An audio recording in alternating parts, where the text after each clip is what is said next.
Hey everyone, and welcome back for another deep dive with us. I'm excited for this one. Yeah, this is going to be really interesting. We're going deep on The Startup of You by Reid Hoffman and Ben Casnocha. Oh, yeah. This is a classic. It is a classic. It came out, what, like over a decade ago? I think it was 2012 or something like that. Yeah, something like that, but still so relevant today. Well, absolutely. More relevant than ever, I think. So much of what they talk about is about how to think like an entrepreneur, even if you're, not starting a business. Right. Like even if you're working a 9 to 5 or whatever it is you're doing. Exactly. And, so many people are looking for those insights these days, like how to build a killer career in this crazy world. It's a whole different ballgame now than it used to be. For sure. Like the days of just climbing that predictable corporate ladder, Yeah. That's pretty much over. Yeah. Think about it like Blockbuster Video. I mean, they were huge and then poof, gone. Yeah, what happened there? They just couldn't adapt. They didn't see the shift coming with streaming and all that. And it's not just them. Look at like the Detroit auto industry for years. It just kept churning out the same kind of cars. Yeah, and they almost went bankrupt because of it. It's kind of scary when you think about it. If those giant companies can fail by not evolving, what does that mean for us, as individuals? Exactly. That's what this book is all about. It's like a wake-up call. It's saying, hey, you got to be more like a startup yourself. You got to be constantly adapting and iterating. So we need to be in like permanent beta. Is that what you're saying? Permanent beta, yes. That's one of their key concepts. It's about constantly learning, experimenting, evolving, never getting too comfortable.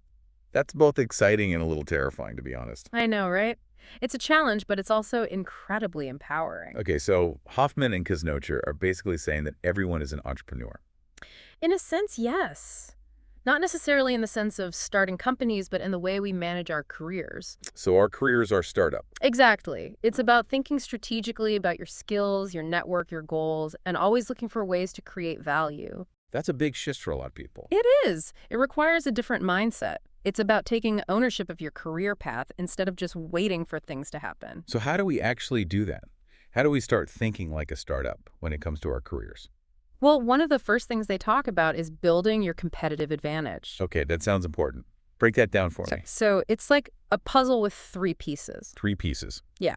First, you've got your assets, Okay, assets meaning? your skills, your experience, your knowledge, your network, basically everything you bring to the table. Got it. What's the second piece? Your aspirations, what you want to achieve, the kind of work that really lights you up, the impact you want to make. Okay, so what you're passionate about. Exactly. And the third piece is market realities. What's actually in demand out there? What skills are valuable? What problems need solving? So it's not enough to just be good at something. You have to be good at something people want and something that you're actually excited about. Precisely. A strong competitive advantage comes from aligning all 3 of those pieces. That makes a lot of sense. Do they give any examples of people who've done this really well? Oh, yeah, tons. They talk about Zappos, for example. Zappos, the online shoe company. Yep.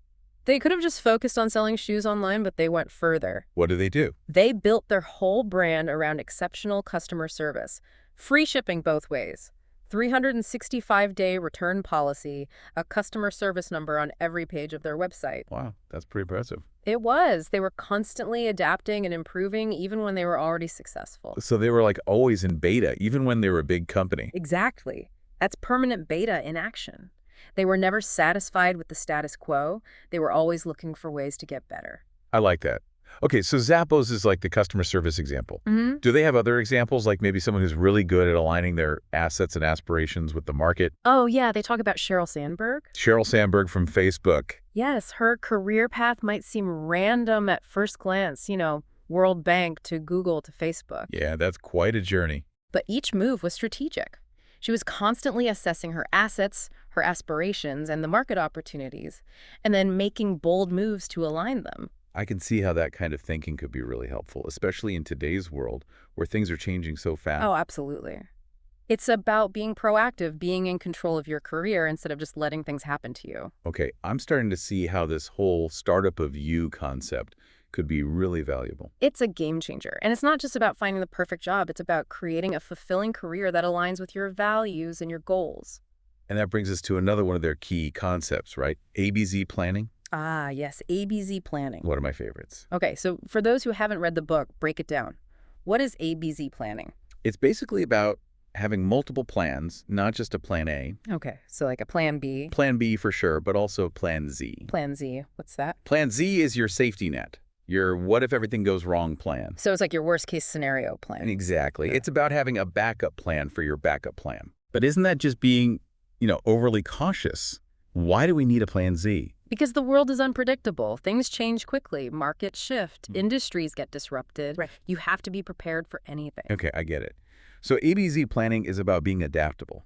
Exactly. It's about prioritizing learning and being open to pivoting, just like startups do.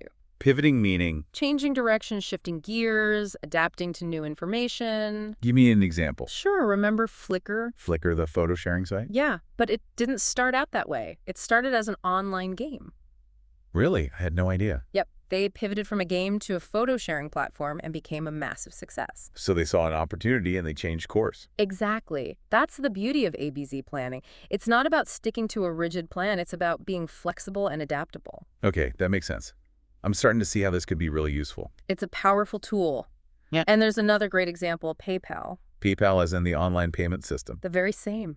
But guess what they started out as? I have no idea. A way to transfer money using Palm Pilots. Palm Pilots. Those things from like the 90s. Yep, that's where they started. Then they saw the potential in online payments and pivoted to become the giant they are today. Wow. So ABZ planning is all about being ready to change direction when you need to. Precisely. Yeah. It's about embracing uncertainty and seeing it as an opportunity for growth. This is really making me rethink my whole approach to my career. That's the power of this book. It challenges your assumptions and gives you a new framework for thinking about your professional life. And that framework is all about being more entrepreneurial, even if you're not starting a business. Exactly. It's about taking control of your career, being proactive, and constantly adapting to the changing world. Okay, so we've talked about building our competitive advantage and planning for agility. What else does the startup of you have to offer? Well, one of the things they emphasize a lot is the importance of networks. Networks, as in networking. Yes, but they call it network intelligence. Network intelligence. Okay, I'm intrigued. What's that all about? It's not just about collecting business cards or going to cocktail parties. It's about understanding the power of your network and how to use it strategically. So it's about more than just who you know. Exactly. It's about the quality of your connections and the information and support you can get from them. They make a distinction between strong ties and weak ties, right? Yes, exactly. Strong ties are your close allies, your mentors, your close colleagues, people you can really rely on. And weak ties. Weak ties are those acquaintances you don't know as well, people you might only see occasionally or connect with online. Okay, so why are weak ties important? Most people focus on building those close connections. Because weak ties can often provide access to new information and perspectives that you might not get from your inner circle. That's interesting. Give me an example. Sure, let's say you and your close friends all work in the same industry. You probably read the same books, follow the same news sources, have similar experiences. Yeah, that makes sense. But your weak ties, they might come from different backgrounds, have different interests, and can introduce you to a whole new worlds of knowledge. So it's like they can expand your horizons. Exactly. And they can also be a source of new opportunities. Okay, I'm starting to see the value of weak ties. But how do you actually cultivate them? Feels kind of awkward to just reach out to someone I barely know.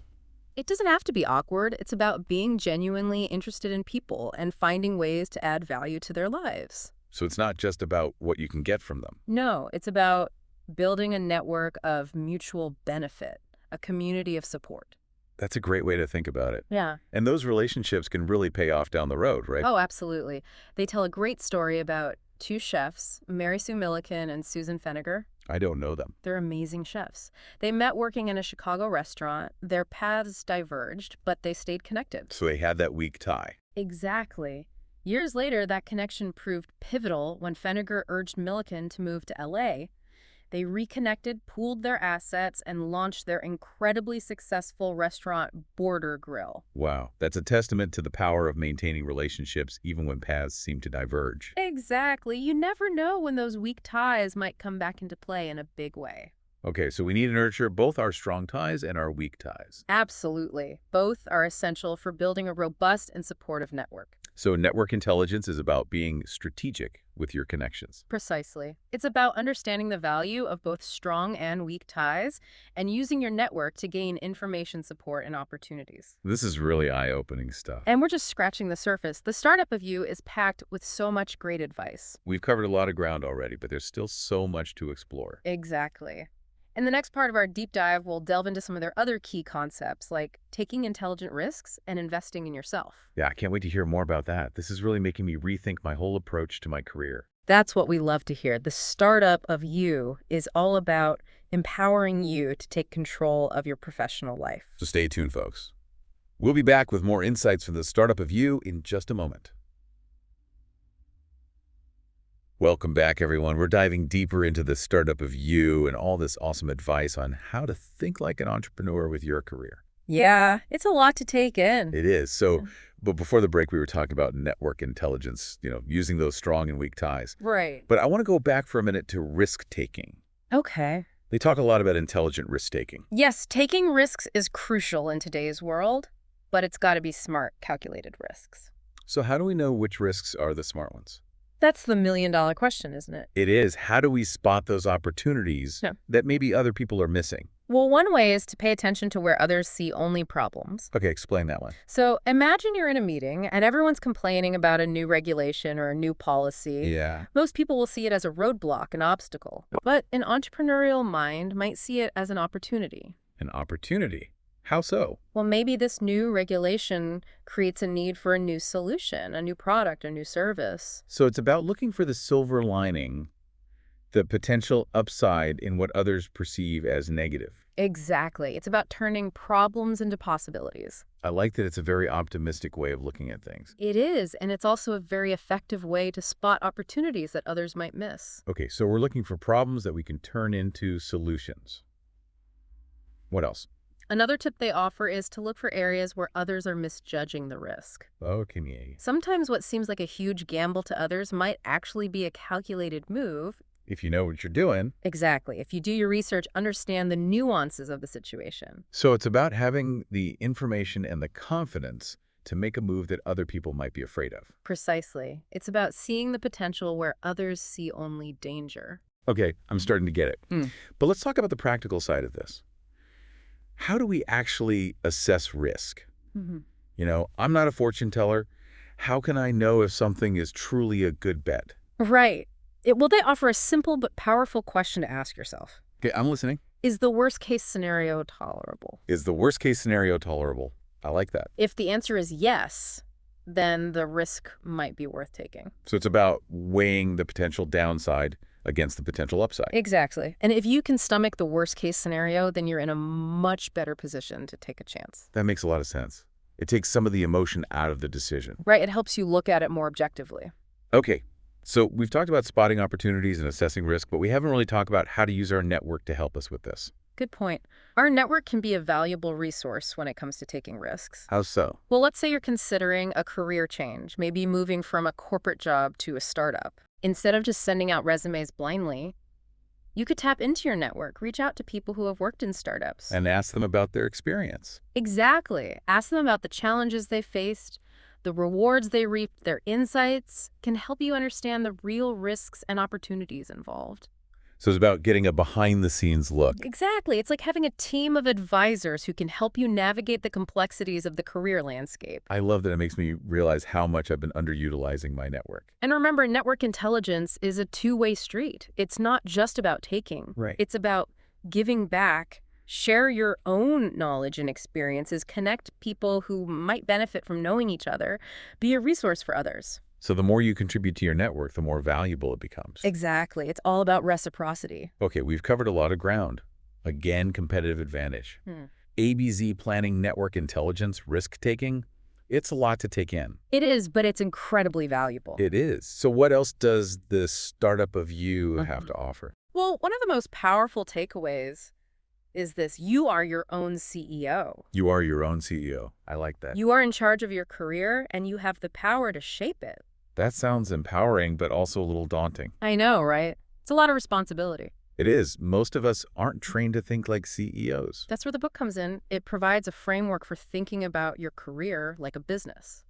Okay, so how do we do that? Well, you have to market yourself, develop your skills, build relationships, manage your finances, and constantly adapt to changing conditions. So it's not just about working hard, it's about working smart. Exactly. It's about thinking strategically about your career and making choices that align with your long-term goals. And one of the most important things a CEO does is invest in their company, right? Absolutely. And in this case, the company is you. Invest in yourself. I love that. But what does that actually mean professionally? It means constantly upgrading your skills, taking courses, attending conferences, reading books, learning from mentors, and experimenting with new approaches. So it's about being proactive, not waiting for someone to give you permission to learn and grow. Exactly. It's about taking ownership of your development. Think of it like compound interest.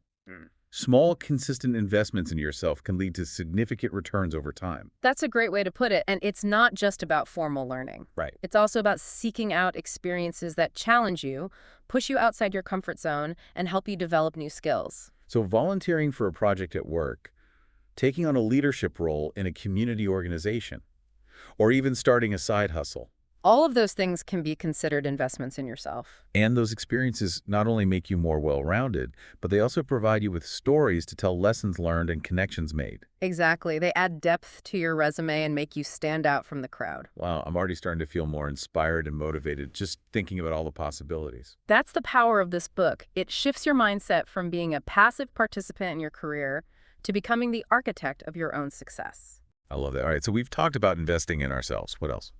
Well, in the final part of our deep dive, we'll bring it all together and talk about how you can start applying these principles to your own life right now. We'll give you some concrete steps you can take to turn these ideas into action and set yourself on a path toward greater professional fulfillment. Don't go anywhere. All right, so we're back and ready to wrap up our deep dive into the startup of you. Yeah, we've covered a lot of ground. We have. It's been a really great conversation. It has. I always love talking about this book. It's just so full of insights. It is, but I think now's the time to really get practical, Yeah. you know? Yeah. How do we take all this great advice and actually apply it to our lives? Exactly, because it can feel overwhelming, right? Like, where do you even begin? Absolutely. It's like, okay, I get it. I need to think like an entrepreneur, but what does that actually look like day to day? Right, so what's the first step? Well, Hoffman and Kuznocha, they have a really good suggestion. They say start by revisiting your assets. RS. Yeah, take a first look at your skills, your experience, your knowledge. So it's like taking inventory. Exactly. What are you truly good at? What sets you apart? You know? It's like a career self-assessment almost. It is, but it's not just for a resume. It's for figuring out what you actually enjoy and excel at. Because those are the things that are going to make you stand out in the marketplace. Precisely. It's about identifying your unique strengths. Okay, so we've got our assets sorted. What's next? Then think about your aspirations. You know, those things we talked about before. Right, the things that really light you up. Exactly. What kind of work truly excites you? What impact do you want to make? What are your values? And how do they align with your career goals? I think this is where it gets really exciting, but also a bit scary, you know? It can be, it's easy to get stuck in a routine and lose sight of those bigger dreams. Yeah, you get comfortable and you kind of forget about what you really want to be doing. Exactly. But taking the time to reconnect with your aspirations is crucial. It's about figuring out what truly motivates you. What gets you out of bed in the morning? Exactly what gives you that sense of purpose. Okay, so we've got our assets and aspirations sorted. Now what? Now it's time to research the market reality. Market realities. Yeah. What industries are growing? What skills are in high demand? What are the emerging trends that might create opportunities? So it's about being aware of what's happening in the world. Absolutely. This is where that permanent beta mindset comes in, constantly learning and adapting to the changing landscape. So it's not just about finding a job, it's about understanding the market and positioning yourself for success. Exactly. It's about being proactive, not reactive. I like that. And this is where ABC planning comes in, right? Yes. Now's the time to put it into action. So remind us, what is ABC planning again? So you've got your plan A, your ideal career goal, right? Yeah. Then you've got your plan B, your backup plan if plan A doesn't work out. And then plan Z. Plan Z is your safety net, your what if everything goes wrong plan. Okay, so it's about having options. Exactly. And it's about being prepared for the unexpected. And it also encourages you to think creatively, right? Like, what are some different paths I could take? Precisely. It's all about being flexible and adaptable, just like those successful startups we talked about. It's like that whole pivot thing, you know? Exactly. Remember Flickharm? They pivoted from an online game to a photo-sharing platform. Yeah, and PayPal, they started out with Palm Pilots. Crazy, right? But they saw the potential in online payments and they pivoted. And they became huge. Exactly. That's the power of ABZ planning. It's about being open to new possibilities. Okay, so we're planning for agility, we're thinking about our assets and aspirations, and we're researching the market. What else? Well, don't forget about your network. Right, network intelligence. Exactly. Nurture those relationships. Reach out to your allies, those trusted connections who can offer support and advice. And don't forget about those weak ties. Absolutely. You never know what doors they might open. It's all about making those connections and building those relationships. Exactly. And remember, it's a two-way street. Be generous with your own knowledge, and connections offer help whenever you can. So as we wrap up this deep dive into the startup of you, what's the one piece of advice you would give to someone who wants to take control of their career? Be bold, be curious, and be willing to experiment. You know? I love that. Don't be afraid to step outside your comfort zone, take calculated risks, and constantly learn and grow. Because you are the CEO of your own career. Exactly. You have the power to shape it into something truly fulfilling. That's fantastic advice. And the startup of you is such a great resource for anyone who wants to do that. It really is. It's a must-read for anyone who's serious about taking control of their professional life. Well, thank you so much for joining us on this deep dive into the startup of you. It's been a pleasure. We hope you've enjoyed the conversation and that you're feeling inspired to take action. Remember, you are in charge of your career. The future is yours to create. Go out there and make it happen. Thanks for listening, everyone.